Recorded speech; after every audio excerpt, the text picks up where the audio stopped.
You pulled up to the pump, put in your card, and when those numbers hit, you just stood there. At the start of this year, gas was $2.75. Right now, in most of the country, it has climbed past $4 a gallon. That extra dollar per gallon adds up fast. For anyone filling up once a week, that is $50 a month straight out of your pocket. Over a year, that is $600 gone. That is $600 in wealth taken directly from your bank account in only 8 weeks, without your consent or any way to opt out. This forced tax on your daily life doesn't just make driving more expensive, it immediately lowers your standard of living, leaving less for every other household necessity. The pain at the pump is only the first domino. When gas prices rise, diesel prices rise with them, and diesel powers the massive ships and trucks that move 70% of America's goods. These increased shipping costs roll directly into the final price of groceries and every product delivered across the country.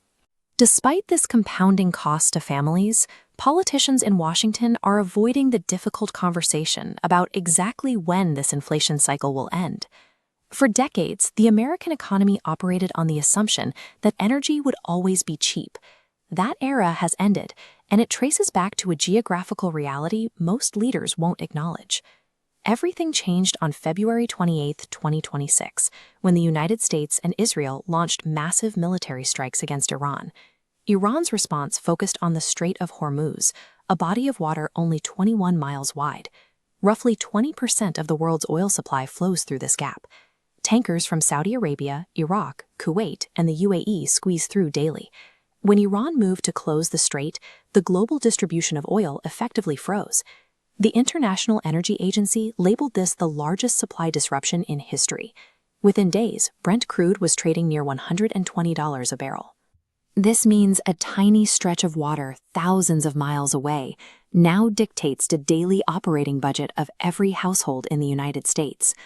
It's natural to wonder why a Middle Eastern conflict hits us so hard when the U.S. is the world's largest oil producer. Looking at the scale of our domestic refineries, it seems like we should be immune. But oil is a global commodity.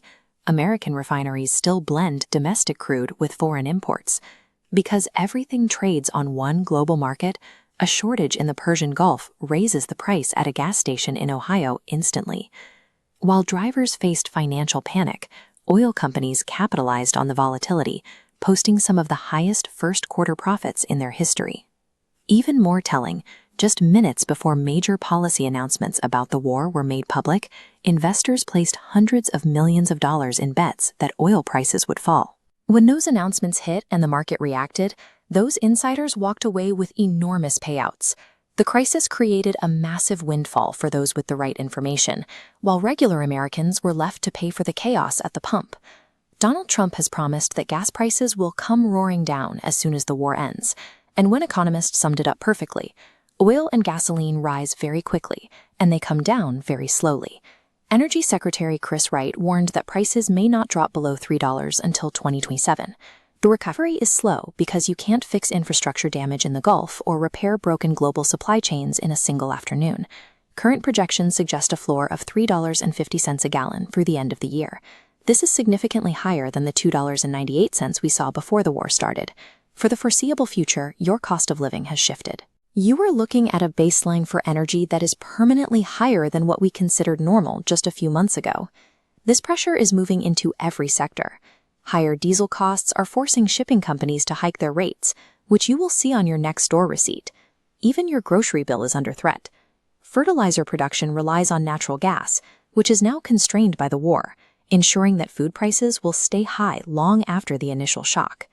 The American lifestyle, built on cheap driving and low-cost shipping, was always a fragile arrangement, waiting for a crisis to snap it. The final takeaway is sobering. As long as our economy depends on a 21-mile stretch of water we don't control, these high prices are the new baseline.